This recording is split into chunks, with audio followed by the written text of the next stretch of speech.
Hello again, and welcome back to the 10 Chapters Apart podcast. It is again I, Steven, your host.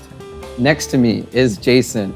He's been here every single week. You've seen him. But the person that you haven't seen, oh man, we've been hyping this podcast up for weeks. Caitlin, our good friend Caitlin, is here with us this week. Caitlin, how's it going? Hi, I'm excited to be here. Don't be nervous. Yeah. Do you want to introduce yourself a little bit, just for the viewers who might not know you? Yeah, so my name is Caitlin Doyle. I go to U of O. I am a junior now, English major. And I've been going to church basically my whole life with my family. And yeah, that's a little bit about me. Nice. Cool. Yes. One of the UO people. And we just had Nabuki on last time. So I don't know. Maybe we're getting overrun. Who knows? UO is kind of like taking over the podcast. Oh, we have too many UO people. Who knows? Maybe Raymond will come on next. Anyways, so Caitlin actually filled out a form for us. And the thing that she wanted to talk about was Asian American identity and sort of how that plays into our faith. And that's especially relevant since we are both in EPIC, our respective universities' EPICs, which is kind of catered towards Asian Americans. So can you talk a little bit, like personally, how your Asian American identity has sort of like factored into your faith or shaped it? Yeah, so I am mixed Korean. My dad is white and my mom is Korean American. She immigrated to the US when she was 4.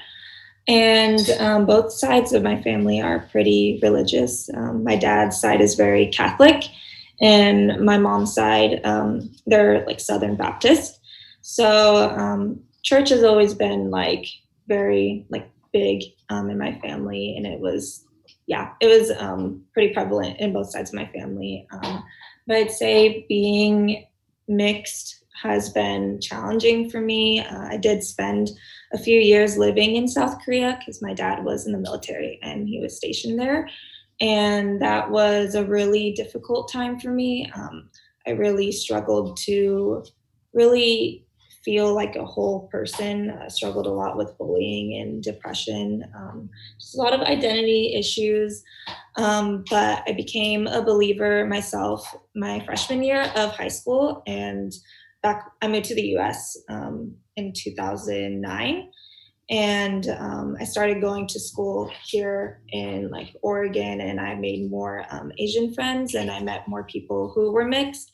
And I got involved in an Asian Christian ministry called CFR at Westview High School. And that was like the beginning of my faith journey. I became a Christian that year. And yeah, it has been a journey, but I sounds like a wild ride. Yeah, I think definitely like my faith is what has made me feel whole. Mm-hmm. And then, so like having two sides, and I think it's interesting that your white side is very Catholic and then your Asian side is Southern Baptist. Has there been any like clash there? And especially coming from two different like ethnic cultures as well, have you noticed anything like there? Yeah, well, my dad, so he comes from a Catholic family, but he himself is not really much of a believer. No, he's not a believer. But my mom is pretty strong in her faith, and my grandparents on my mom's side are very strong in their faith too. But definitely there was like clashing in my house, at least between my parents, and they've actually recently split up too. So there has been, some difficulties in general, like being of different cultures. There is definitely like that, a little like a gap that needs to be bridged there for sure. Mm-hmm. Yeah, I think it's I don't know if like people watching have noticed, but like both me and Jason have some Asian identity in us, have some. So my dad is from Singapore and my mom is from Taiwan. And it's also like, there's a little kind of weird identity there with like being Chinese and anyways, but like Yeah, I think definitely it's really interesting to hear the different kind of experiences that um, me, like my friends that I know who are also Asian, like growing up, we all have very interesting experience. Like some of us, our parents came when they were really young. Some of our parents were like born here in the U.S., or some of our parents like came when like at a much later age, and so it's like there's a different spectrum of people who have like certain connections with their Asian identity. And I think it's interesting to like talk about this topic because um, it's something that's so much like a core part of ourselves, right? Like when one of the biggest things like we I guess to define ourselves and our lives and our culture is by our culture, by like where we get that Asian ethnicity from. And so because also like as Christians, we also take so much of a big part of our identity from being Christians, from being believers. Like it's I wonder how that kind of intersects with how our identity is Asian. Like, does it help? Um, does being a Christian help to strengthen or to display like the unique parts of ourselves even more, or is it like, oh, we should kind of all be trying to reach this like Christian identity and not think so much about race and ethnicity and all of that? Yeah, that's a really good question because I've actually thought a lot about that in terms of like, um, I hate to call it out, but I have a lot of friends from Hawaii here at Epic. Steven, you know all of them. And there are some things in Hawaiian culture that like the Bible wouldn't necessarily agree with. Like, um, I don't know. I hate to generalize, but like Hawaiian culture is sometimes sort of synonymous with like the party culture, like the loose, laid back, grab a Heineken kind of thing. Um, and so as I've been thinking about this a lot, I've looked at that and been like, guys, like we need to go for the Jesus culture. Like, First Peter, we're all strangers here. Our real home is in heaven. Like we should be buying into the heaven culture, everyone. Um, but as I also think about the Bible, I think that the Bible is a very like culturally driven book. So much of the way that we interpret it and the way that we look at what it says is we look at it through the lens of like the culture at the time. And so it's interesting. I'm sorry, I'm not really answering your question, but I think it's interesting to consider these two sides of like we do want to push for the culture of heaven, but at the same time, I think that like ethnic culture plays such a huge part into like how how we see God and like through the writing of these people that were there like around Jesus's time in the Old Testament, Jewish history and culture. So Maybe I it don't would be know. easier to Yeah, go ahead. answer like that question of how our identity, our Christian identity, plays our ethnic identity. Maybe like you, Jason, and Caitlin, like can talk about each of your individual, like your what part your I guess your ethnicity plays a role in your life, and maybe how from personal experience how you've kind of intersected that with being a believer. Either of you, I don't know. Caitlin, do you want to go? I can yeah. always talk if. Yeah, I can go. Yeah, I'd say something that at least is talked about a lot with the women in our epic here is how Christianity seems to be very white culturally.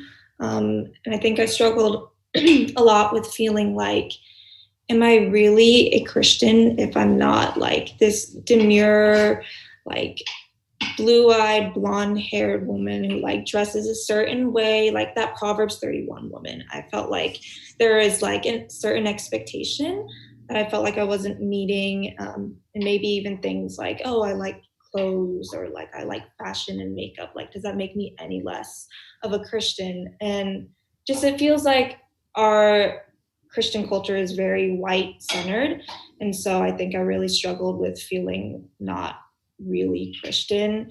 And then when I got more involved, when I became a believer in high school, I had a lot of Asian friends, a lot of them Korean American, and I would go to a Korean American church every now and then with them. And I didn't feel like I fit in there either. I wasn't really the like Korean Bible girl, like I was half white. And so, yeah, there's definitely that tension I was feeling of being torn between two different types of Christian culture. Because I feel like Asian Christians, like there's that subtype, and then like, but as a whole, like white Christianity is a big thing too. So I definitely like felt torn between those two areas before, but ultimately I decided like, I'm gonna redefine that and just be who God made me to be, which is this mixed person and someone who happens to like makeup and fashion, and also loves Jesus. I can do all those things. Mm-hmm. I would say that I had sort of like a different path from that, but ultimately I'd say ending up pretty much at the same place. Like I don't like clothes or makeup, but like I love Jesus. I like Caitlin. I am also half and half. My dad is Chinese, born in Taiwan, and then moved here at the age of 4. Also like Caitlin's mom. And Kayla and I were talking about this a little bit before we hit the record button, but both of our Asian parents, I would say like subscribe more to sort of just the American culture, and they're completely happy with that. Not to say like whitewash or anything. I kind of don't like that term, but like my dad, he speaks some Mandarin, but he really only uses it around his family, and he's just content to live life and just do the American thing. But even still, I would say that I like sort of held my like half Asian identity. But the thing is, I grew up around just like so many different cultures all the time, going to like elementary, middle, high school. All 3 of us actually went to Westview, so we have the same like cultural high school experience. But yeah, like being Asian, even though I was different, it felt like everyone was different. Like I was around so many people of color and white people as well. So I guess that never really mattered to me. It wasn't really until I came to Epic that I really saw how like being Asian was different. And they weren't things that occurred to me growing up, but then when I sort of realized like the social pressures that other people have to deal with, and I don't know, I guess it started to make more sense. Steven, can you repeat your question so I can now frame it into answering the question? So it's like, just how do we balance the intersection between what we see as so important to us as our racial identity, and then like combine that with our Christian identity? How do like the two match? Because like you were saying with the Hawaiian friends, right? There are some things that like you feel like maybe don't match as well, and is that like okay, or where's the balance kind of thing? Yeah. So Carrie, picking up where I left off, I think I had like this very wide, like diverse friend group, and it never really like I took it as an identity piece that I was Asian, but it never really like mattered a whole lot. But when I came to Epic, I realized like being Asian helped me relate to other people, and so in that way, I think that culture is a really powerful tool for creating relationships and like finding common ground to be able to share the gospel. But yeah, I wonder if once we get there, if we are supposed to move past our ethnic culture and more use it as a tool at that point rather than having it be like an identity piece. Like, what do you guys think about that? I'd like to think too. Sorry. Go for it. Yeah, I think I'd like to think that God made us all so different. Like there are so many different backgrounds of people, even within like Asian culture. I think a lot of people think just East Asian in the sense of like Chinese, Japanese, Korean, but there's so many different types of Asian people.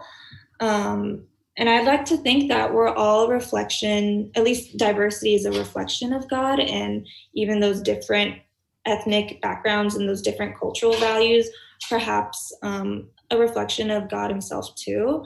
But also at the same time, there is brokenness in this world. And as long as we're living in this world, there's going to be different types of brokenness that's more prevalent, I think, in these different ethnic groups. So I'd say like maybe in Asian culture, this idea, at least for Korean culture, I feel like materialism is a big like brokenness area that I would say is pretty specific to that Asian culture.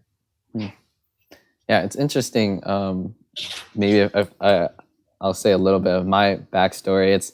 It's funny like talking with you two, because I feel like of the 3 of us, my parents are the most Asian, and I've never really felt that way in my life, because growing up among other Asians, other Chinese people, it always feels like, oh, I'm the least Chinese out of all of them, because my parents, so my mom's from Taiwan. She came to the U.S. when she was 8, I believe, and then my dad came to the U.S. when he was in around middle school, from Singapore. So they've grown up, I feel like, pretty balanced. My dad probably leans more towards the American side. My mom's probably like kind of in the middle, where she has like the American background, but also like the Chinese background. And so I grew up in a when I lived in Hawaii, I grew up in a very multicultural church, and it never really occurred to me this idea of, oh, what does race play into it? Because I feel like in that church at that time, that was honestly the place where I saw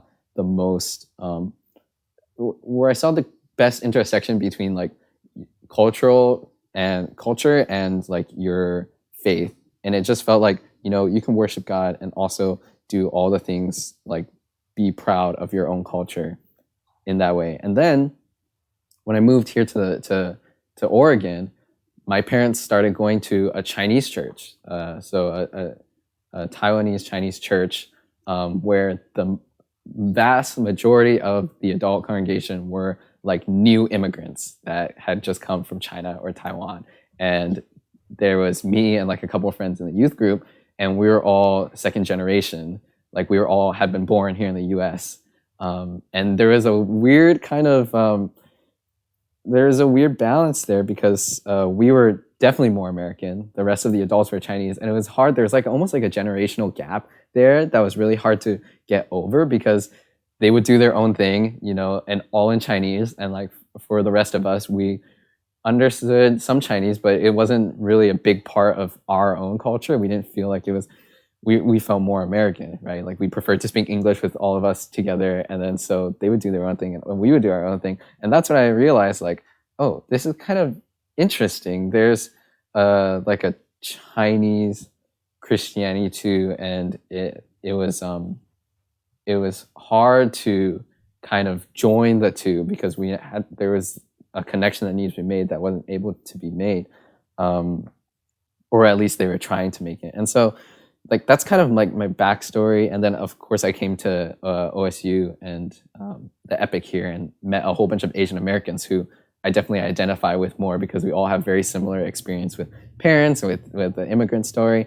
But and here I definitely feel like we balance very well kind of the multiculturalness of our club as well as our faith. But then going back to talking about the faith and where we find that balance there, I think one part of my culture that I can see that, for going to the Chinese church, I see Chinese people and Taiwanese people come to the US, and they keep their traditions, they keep their culture, but when they come to know God, it's like a new thing to them. And it's not like they lose any part of who they are, but they almost like gain a sense of like a new identity. They come to understanding like that, yes, this is also like part of their identity, but they're also like a child of God, and they're forgiven and they're loved by God. And it helps them to shape the framework of how I see their identity. I think in Taiwanese culture, there's a lot of ancestor worship. There's a lot of idol worship, and it might be associated with Taiwanese culture. I know the pastor's wife of the Chinese church in Portland, like she grew up being brought to the temples, because it's just a daily thing that you do. You go to the temples, you pray to the idols there. And it was a very like dark time for her. But when she found God, she no longer had that kind of fear of the idols and the whole culture there. So I think there's a part of, when we think about culture, we need to separate the part that is just purely part of like that culture, and also the part where the faith and belief in maybe an idol or something like that. We need to separate that out and say that this side of the culture is not right, and identify like where our faith in God shows us and kind of releases us from that binding to that part of the culture, and be able to show the person that they don't have to reject their culture, but just that like there is like a God who wants to get to know you and who is the true God. And so there's kind of a balance there with like how far religion is a part of that culture and how to speak to that. But yeah, that's just kind of my example, like my story of balancing Asian identity with Christian identity. I think that there are a lot of ways in which they naturally intersect, like just, traditions, pieces of your culture, like cultural desires, with like the heaven culture and what the Bible advocates for. But I think it's really hard when they're at direct odds. Like Caitlin mentioned materialism being like kind of a big part of Korean culture. Um, I remember like in one of Francis Chan's letters to the Hong Kong church, he talked about the treadmill and how like there people are always running on that treadmill and always working. And his point to them was it was be still and know that I am God. I think it's really hard when we see like these very direct like dichotomies. And I don't know, have you guys ever had to like have conversations with people when we come to these irreconcilable cultural differences? Like, I don't know, how do you communicate that? That's hard. I feel like from my experience, it's mostly been because I run into a lot more Asian Americans than I do, say, like international students. Mm-hmm. And so already there's not so much connection with that kind of ethnicity, that culture. And they're able, like, if I show them the gospel and they believe in God, they're able to kind of, they're not tied so deeply to the root of their culture, and they're able to like accept God and the things that he teaches a lot with a lot of a freer mindset. And so that's been my experience. I don't have too much experience like with someone who really thinks of that culture as part of themselves and is unable to reconcile the two, like with their Christian identity. Yeah, I think for me, when I lived in South Korea, I mean, I didn't have many Christian friends or community around me. And I think even now here, I don't know many very like Korean people who are Christian. I think I met one international student from Korea who was a believer, and she came to Crew this last term. And I didn't get to see her too much, but yeah, I haven't really interacted with people like that. But I'd say there are friends I've had who are like Asian, and in the sense of like, I think for me, my house was very white, and seeing how my mom was very Americanized, like we had a lot of American values and a lot more white values. So things like grades or like you have to have a certain career, like this and that, like that are stereotypical Asian things were never so much an issue for me to deal with. So I've encountered a lot of Asian friends who may also be Christian too, who really struggle with being gripped by grades and like the status of like, oh, I need to like please my parents and do a career that is pleasing to them. And I think like in those cases, I sometimes like struggle to connect in that way because I'm like, well, like there's God. Like Yeah, why, yeah. why do you need to listen so much? Let your parents dictate that for you. But at the same time, I know like I'm very privileged in that sense that I've had a very Americanized home where like we're more individualistic and they let me do what I want. No one cared that I wanted to be an English major. But there are plenty of people who I've spoken with at church who are like, "Oh, you're studying English," and like my Asian parents are disapproving. So I understand that there's definitely like the difference, but I just haven't experienced it as much. Yeah, well, when you brought up grades, I think that's one of the big things that I'm thinking about because similar to you, like my parents were happy as long as I was, trying my best, and um, I ended up being a math major, which is like one of the good ones, but I they would have been happy with anything, I'm sure. But this is something that Stephen and I talked about. I think it was episode 8 or something, the school versus ministry one, but talking about a lot of people, and especially in Epic, our college group, feel a lot of that pressure to like get their homework done. School is like high priority. And we talked through some of that in that episode, but I think it's even though a lot of us, we grew up in America, and we understand that side of the culture, and um, perhaps we're not like perhaps like like our Asian culture isn't like deeply ingrained as the primary one in us, but that's still something that we see, and even that alone has been pretty hard to um, explain to people. Like, it's just hard to tell people, like you're saying, Caitlin, but there's God. Like, I feel like the Asian side, or those kind of cultural things, they still seep in through a lot of cracks, even if we don't notice them or aren't focusing on them. But is it okay? And that's a hard thing to balance. And I don't want to go over the same topics that we talked about in the other Right. topics. But yeah, like talking about it tends to be with parents, right? Because that's where the cultural difference seems to be. A lot of us growing up here in the U.S. adopt very American values and kind of independence, and kind of make your own path and do your own calling. But the Asian perspective for a lot of cultures is, very like honor your parents, and the parents have a lot of say in like the children's lives. Even where for us we would say, oh yeah, okay, after I go off to college, after I'm in high school, I have kind of my own life and I can make my own road. There's a lot of parents who want to play a part and want to say, oh, I think you should do this, I think you should do that. And I think that's one of the challenges. And I think, but not necessarily that we should be, I guess, trying to help people explain like our perspective to, or their parents, or their perspective to their parents, but finding a balance there, like understanding that yes, that is part of the culture, that's like how they grew up, and that's how they expect us to grow up as well.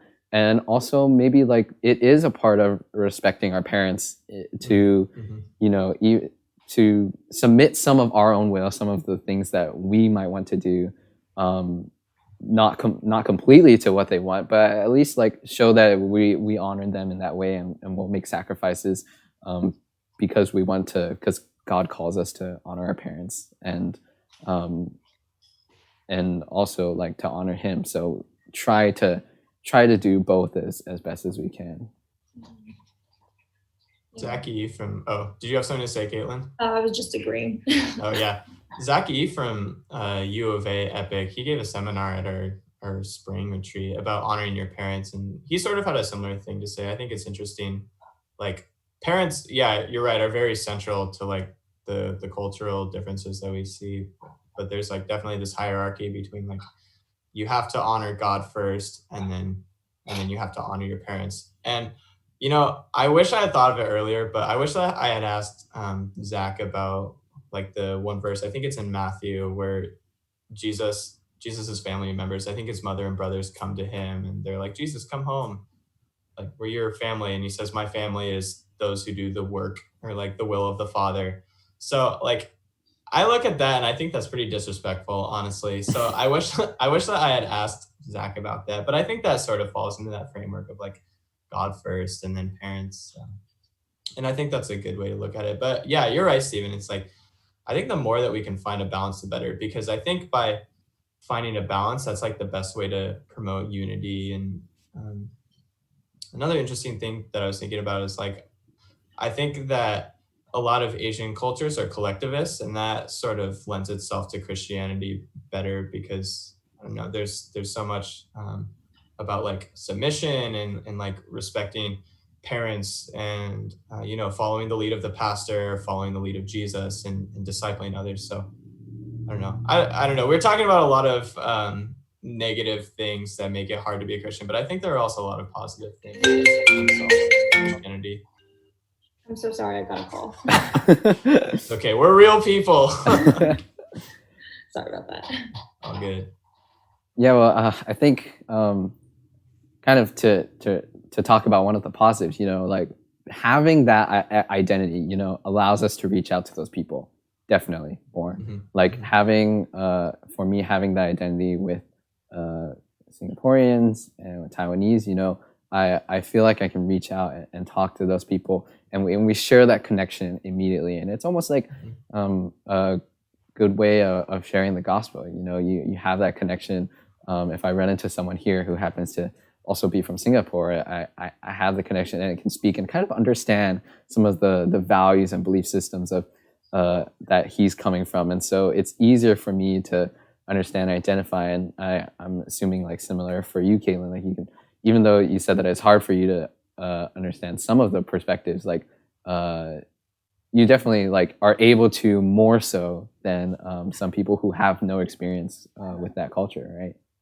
Yeah, definitely. And I think the unique like perspective of being mixed too, like I have that advantage of being able to bridge gaps between maybe like white Christians and then like other Christians who are not white. Or yeah, I think that we as mixed people have that really unique experience of being able to kind of bridge gaps and to bridge gaps. That's what I always said.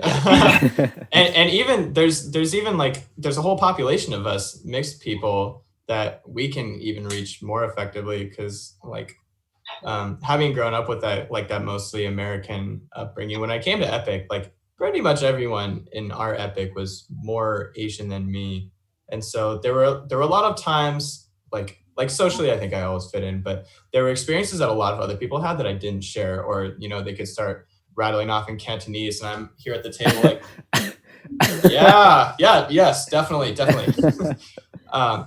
But there's a lot of people like us that share, I think, that same experience. So even if we are in the middle, we're not completely over here, we're not completely over here. There's a lot of people in the middle that we can also reach, just like ourselves too. Yeah, there's a lot of reach for everyone, and it's not good to like focus on, oh wow, I can't reach these people because I'm like this, or I don't fit in with this group of people. I think yeah, like there's a group of people like for you, and there's like a ministry for you that you can reach out with, and we're all given certain circumstances and situations that we grew up with, that'll help us adapt to situations that we find ourselves in now and the people that we run into. And so like having that, I guess, that extra part of the culture or that extra perspective, is really helpful, especially in terms of now, I think, kind of talking about like what you were saying at the very beginning, Kaylin, how you grew up feeling like, or Christianity feels like very white centered. It's interesting that you say that, because like Christians came out of the Jewish like Middle East, but now it's like here in America, and there's a different kind of Christianity here. But it helps us to like you said, bridge the gap and to show that it's not all about maybe what Americans think of as the Christianity here. I think Christianity can, have very different. It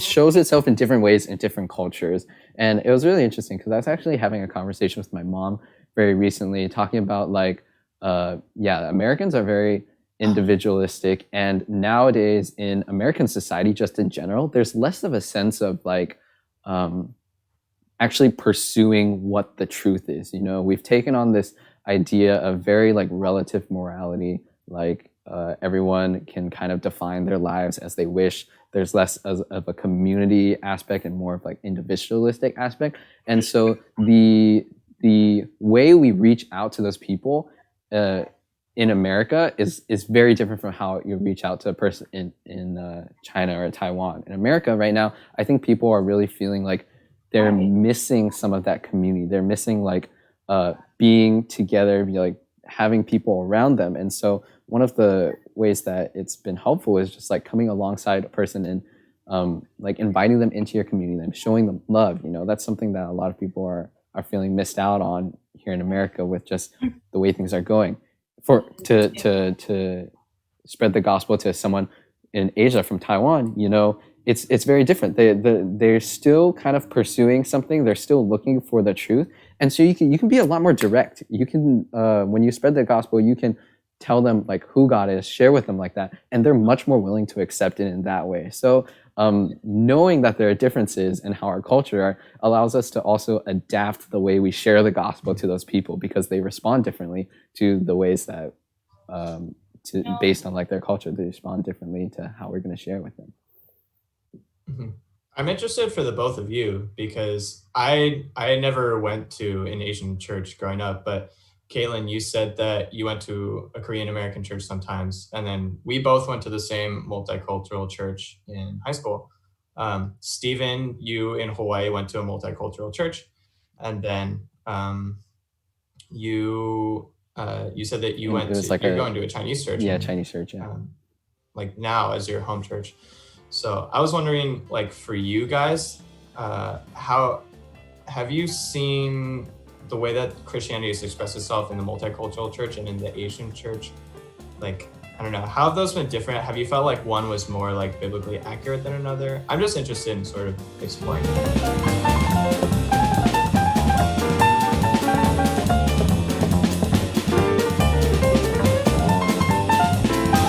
So I haven't really like regularly attended an Asian church, but I've gone to them a few times. And when I visit my Korean family in the South, we go to a Korean church. And definitely, I feel like I do better in the more multicultural churches, just because it feels like, at least for me, being mixed, I don't really feel like I belong so much in the Korean churches because they're so Korean. And like I just feel like I don't really fully fit in there. And yeah, like even the services being in Korean, I don't really understand like what's happening. So it's kind of hard to connect at all, really. Versus at the multicultural church, they have English services. So that's easier for me to grow, but definitely like those language barriers make it hard. And just in general, too, like, I don't know, my experience with Korean churches is they can be kind of they can be a little bit toxic in some ways just because the bad parts of Korean culture get like kind of they surface in those areas. But also in the same way, even in like my more American church, there are bad parts of American culture that are in there too. But just because I am Asian American, I feel like I do better in the more American church. And I don't really identify so well with the things that are maybe valued a bit more in the more Asian churches.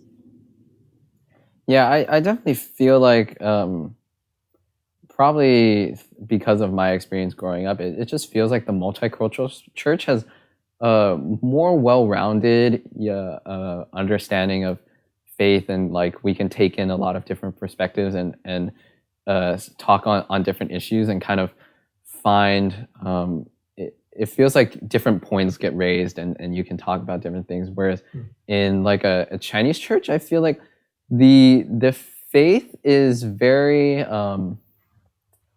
how do I say it? It's like they take a lot of the parts of faith that work well for like Chinese people, and that part gets like amplified a lot.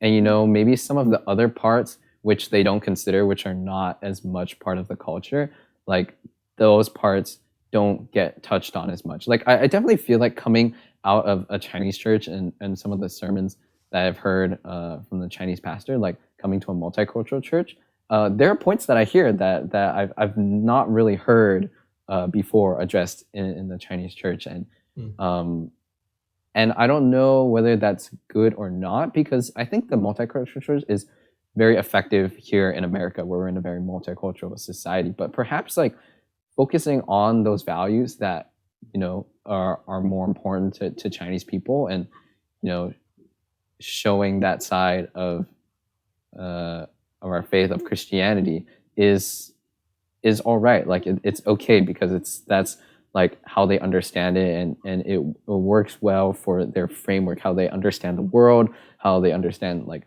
life and family and relationships, and I don't know if trying to speak a more American Christianity, multicultural Christianity into that would just come off with bad taste. Would they not be able to identify? Would it just seem like something so outside of what their idea of the world is? I'm not really sure, but definitely it does feel, I do feel like the multicultural church is that's how we're gonna be in the ideal, like Christian future, right? In heaven, right? In heaven, there's not gonna be race. It's just gonna be multicultural, and everyone's going to be all together praising God, right? So, I don't know. It's there are different approaches, and I don't know which is actually the right one.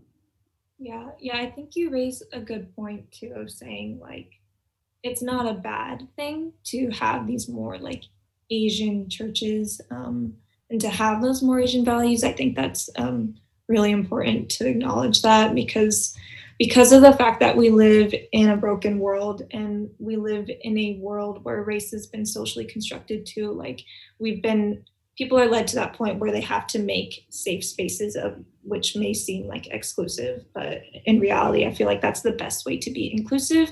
So by having just like specifically Asian churches or like Black churches, like I think that in itself is okay. And if that's how people reach God and if that's how they find him better, then I mean, who am I to say that that's not okay if ultimately they're experiencing God in that way?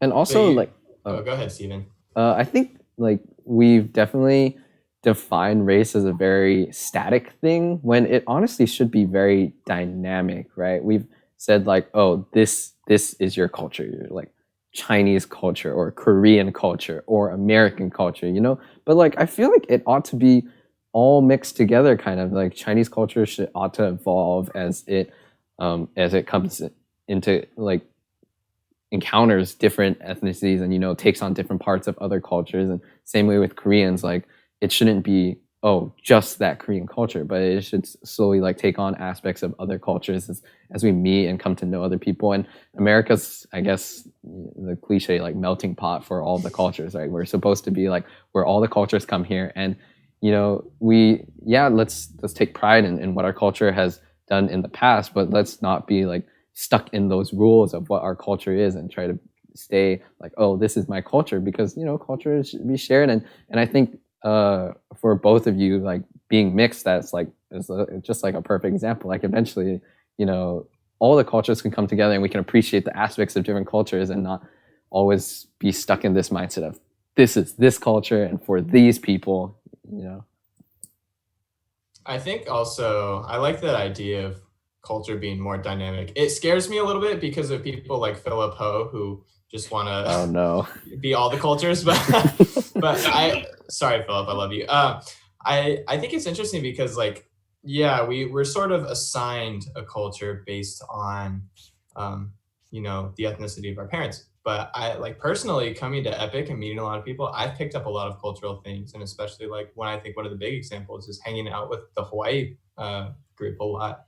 Is like I started talking like them. I threw out a chihu when our brother Kaimi got baptized today. I'm like throwing shakas out all over the place, and people would say, I'm not like Hawaiian or I don't have any Hawaiian culture, but they've shared their culture with me, and I take that as like a part of me now. So I think it'd be cool if we could consider culture to be more like something that you can gain along the way rather than like something that you start with and it's like an attribute on your Dungeons and Dragons card that you carry throughout the game. I think you can pick new things up, and I think that would be cool if we start looking at it that way. Yeah, in a way that's like very respectful too, like because Right. there are bad sides to both parties. Like there's the side like, oh, if you're just trying to take another person's culture for your own personal gain, and use that, then that's not right either. But then on the other side, there are people that are so possessive of their own culture that they are afraid when other people are genuine in trying to share that culture and try to learn about it and sharing that culture. They're so protective and they don't, it's my culture. So I think if you get too extreme on both ends, it can be bad. But ideally, right, you would want to share your culture with other people and have other people learn about it through food, dance, experience together. Balance. Everything's about balance. Yeah. Mm-hmm. But I think we are always sort of working towards the heaven culture. And I think the hard part is like we're trying to balance our own cultures this way and trying to balance the cultures like up and down.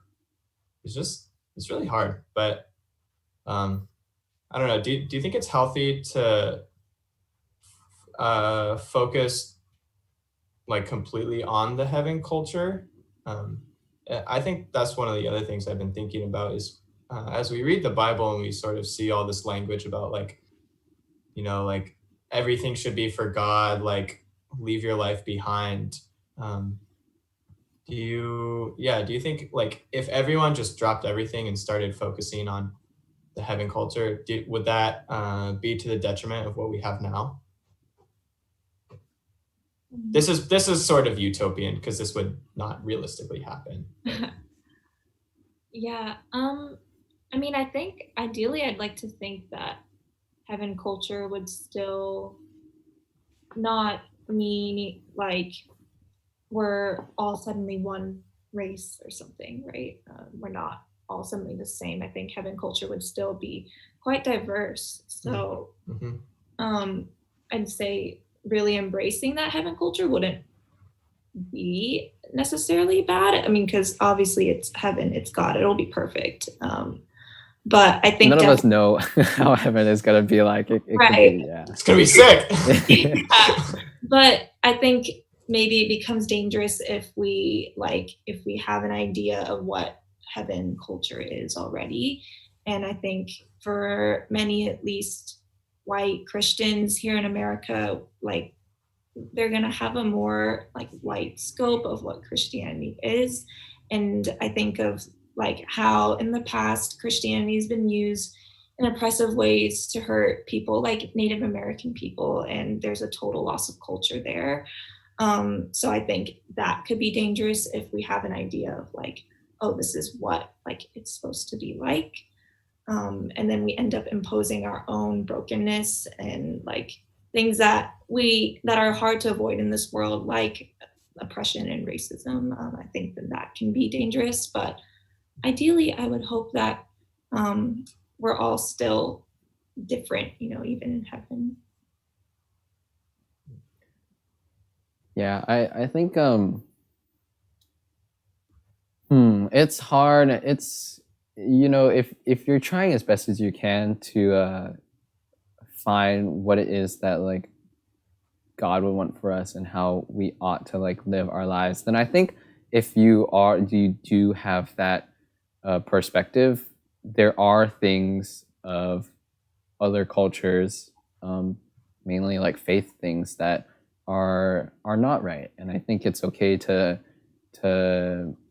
try to correct that, or for the things that we see that don't align with like what the Bible says, or like how God tells us to live. Like we've gone into this philosophy within the world that like, oh, we ought to just purely respect every culture and don't say anything bad about other person's cultures, because that's just how they grew up, that's how the culture's been for so long. But I think when we think about Christianity and how that's supposed to play out throughout the rest of the world, when someone does become a Christian, obviously they realize that there are things that they maybe like habits that they've been doing that that are not right in God's eyes, and it's a very delicate balance of trying to figure out how to kind of keep those things out while still maintaining the richness of their heritage and of their culture, because ultimately the things that the world is imperfect, and so there are going to be things like that are ingrained within culture that are imperfect too, and God's call is to strive for perfection and to strive for how God would want us to live, and we can only make our best judgments about those things. And I think realizing that we do have to find a fine line of balance there, where we're trying to bring our cultures as much into alignment with God's culture as we can, but not by completely destroying everything or um, learn from the mistakes of what some people have done in the past. I think it's a very difficult balance there. Yeah, that makes sense. Yeah, I guess like sort of I've been thinking about it sort of the same way where like I think it's a little bit too black and white to say like take the good things from your culture and leave the bad things out. Yeah. But I think that's sort of the gist of what we're looking at is like things from your culture that are with in direct opposition to what God wants for us. I think it's hard to argue that we want to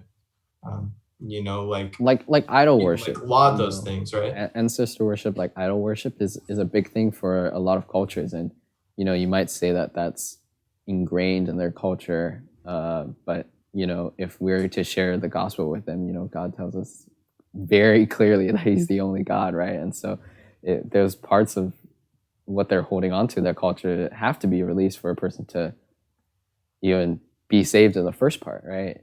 So but everything else, like I think it's super cool what you're saying to bring that into alignment, to sort of add that as a new part of the Christian picture, for everything that we've discussed, to relate to other people, to have it be an expression of Christianity. Like the more that we've talked, the more I like what Caitlin's saying about like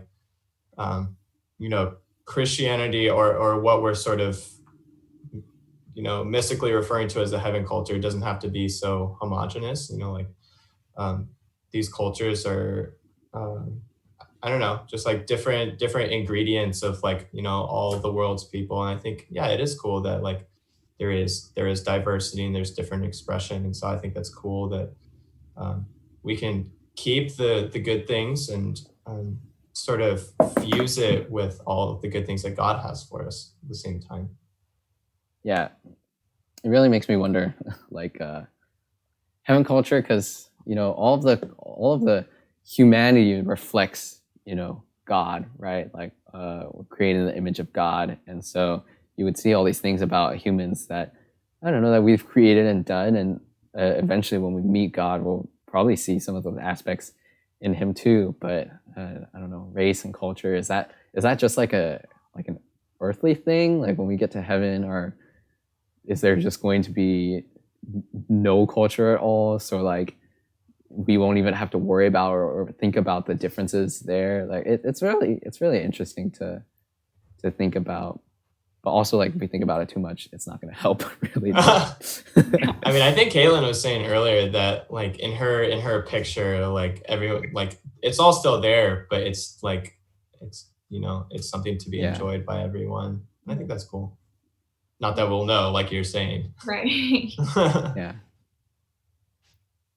Yeah. Are there any other topics of like related to culture and culture diversity that you wanted to talk about, Caitlin?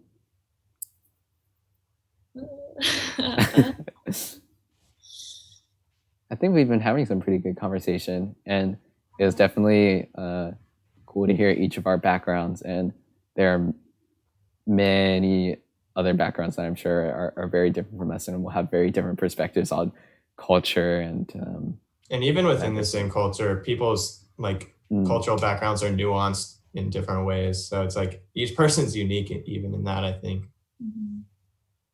But it's cool to see the gospel, no matter what culture, like is able to be spread.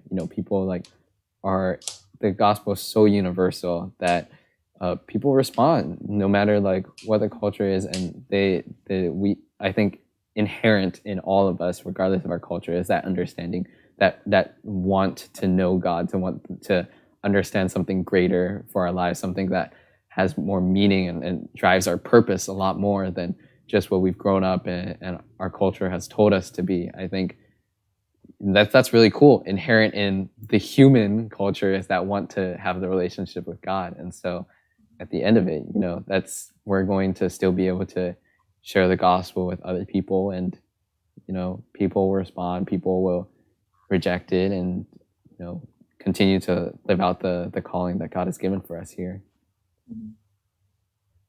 Yeah. Steven, you want to cue the outro? Cool. Yeah. Thanks so much for being on the podcast, Caitlin. It was awesome. It was fun. We finally fulfilled our promise to the viewers of having a female guest. Yeah, we promised that back in like episode 7 or something like that. Go us, Steven. Yeah. We did it. Yeah. Okay. Yeah, it's been really great and a really fruitful conversation I think we've had. If you ever want to like talk about something else, yeah, feel free to like come back and we can spend another hour talking away. It'd be great. Sounds good. Okay, that's all that we have for this week of the 10 Chapters Apart podcast. This is a really interesting topic, and I know we're going to have a lot of different perspectives on it. So if you have some perspective that you would like to share, feel free to leave it in the comments. And if you have an interesting story or something that you want to talk about, you think would be interesting, you can go ahead and fill out the form that you want to guest on our podcast, and we'd love to have you here. It'd be it's always good to talk about things that we wouldn't like, that don't necessarily like pop into our head immediately when we think of topics to talk about, and other people have to bring it up, and then we realize, oh yeah, that's a really good one. So yeah, if you're listening to this and want to have something that you want to talk about, feel free to fill out that form. And we're, again, like, we try to share the perspectives that we have in the view of God and what he wants for us in our lives. We could very well be wrong, but we're trying the best efforts. So I think giving other people the benefit of the doubt, like giving us the benefit of the doubt, because we're trying as best as we can. And we don't always say it, but we really like it when you guys send us messages, like even if you don't want to fill out the form in the description, like message us, because we're also trying to learn and we want new perspectives. So there's only 3 of us here, and it's cool if we can make this more of a conversation. And that's one of the ways I feel validated when like people watch the podcast, and I feel it gives me a little bit of joy that lasts a couple of seconds, like, oh, a new subscriber, until you realize you're getting chewed out by a viewer. Yeah, exactly. But yeah, that's all that we have for this week. Thank you so much, Jason, Caitlin, again, for talking. And if you want more topics, you can catch us here Mondays at noon every single week. This has been the 10 Chapters Apart podcast. We'll see you next week.